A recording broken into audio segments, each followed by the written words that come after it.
BMW has made a lot of changes to its Mini brand for 2025, outside and in. Improvements all around. And here we have what I consider to be the pick of the litter, the John Cooper Works JCW. Looks like it'll be fun. Get in. This is Family Wheels.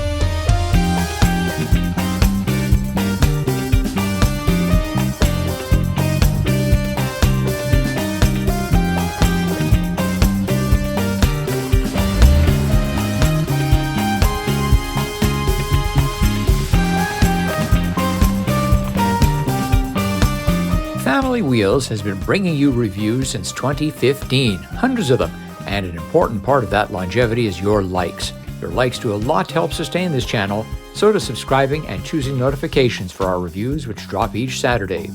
Thanks. This is the car for anyone who ever wished that BMW would make a hot hatch, a small vehicle, hatchback, lots of power, lots of handling.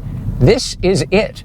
Basically, I mean, BMW owns Mini. And when you consider the price and the luxuries in this vehicle, really it is very BMW-like. And yet overall, it's got the Mini vibe. I quite like the styling changes that BMW made to the Mini lineup for 2025. The headlight treatment, the tail light treatment, just the overall shape still says Mini, screams Mini at you, but it's just smooth out a little more. I really like that.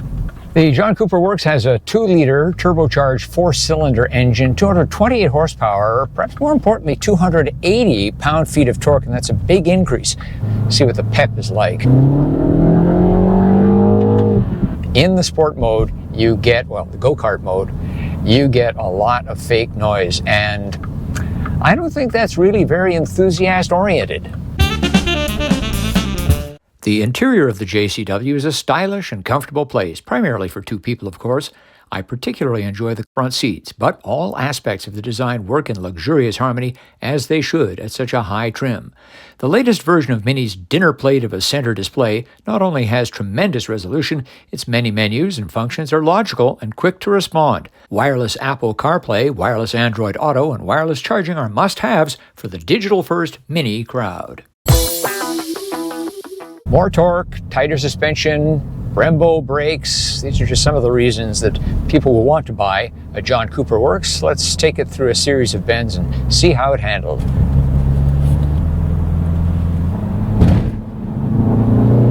And of course, that's just sensational.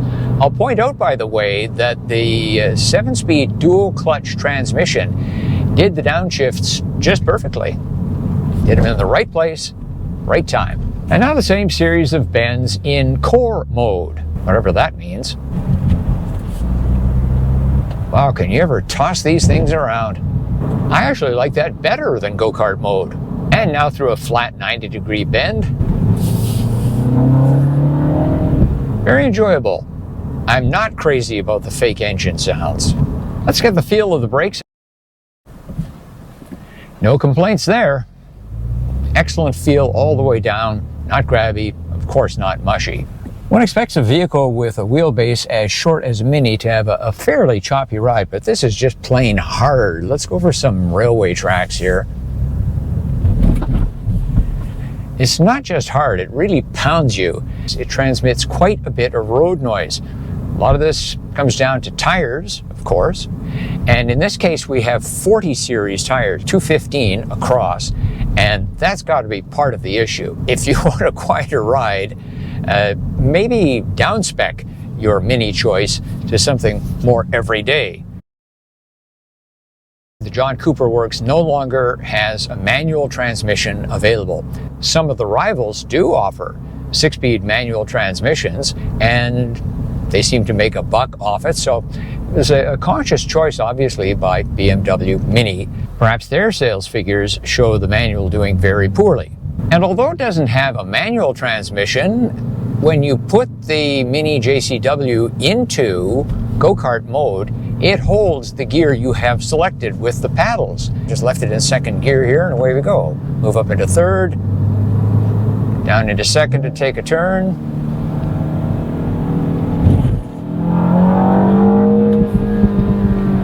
There's that fake noise again. There isn't a proper tachometer. There is a little band on the left here in the head-up display. You don't actually see a number related to your revolutions per minute. Also, there's no indication on the head-up display of what gear you're in. You want to see that? It's way over here on the upper right side of the center display.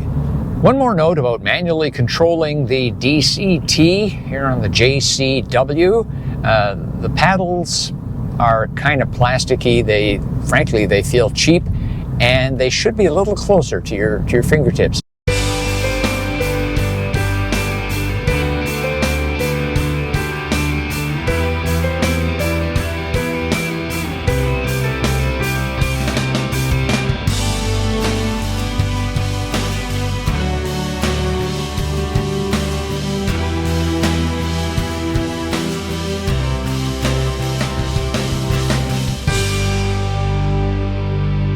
There's plenty of front seat room. I'm 180 centimeters, 5 feet 11 inches tall.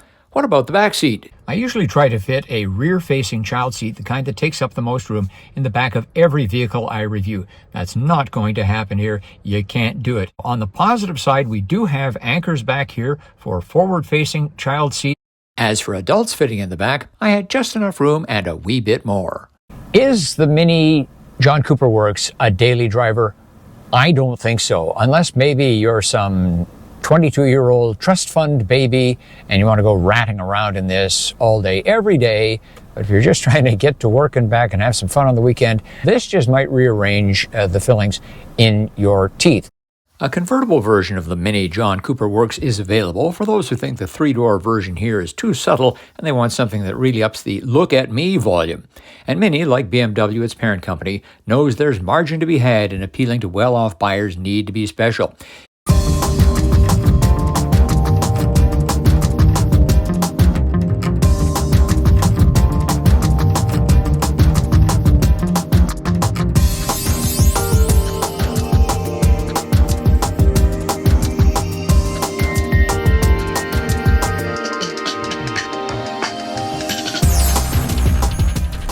The 2025 Mini John Cooper Works is simply outstanding. What a performer. But what do you think? Leave a comment. As always, thanks for watching, thanks for liking, and thanks for subscribing. I'm Richard Detman, and I'll see you next time on Family Wheels.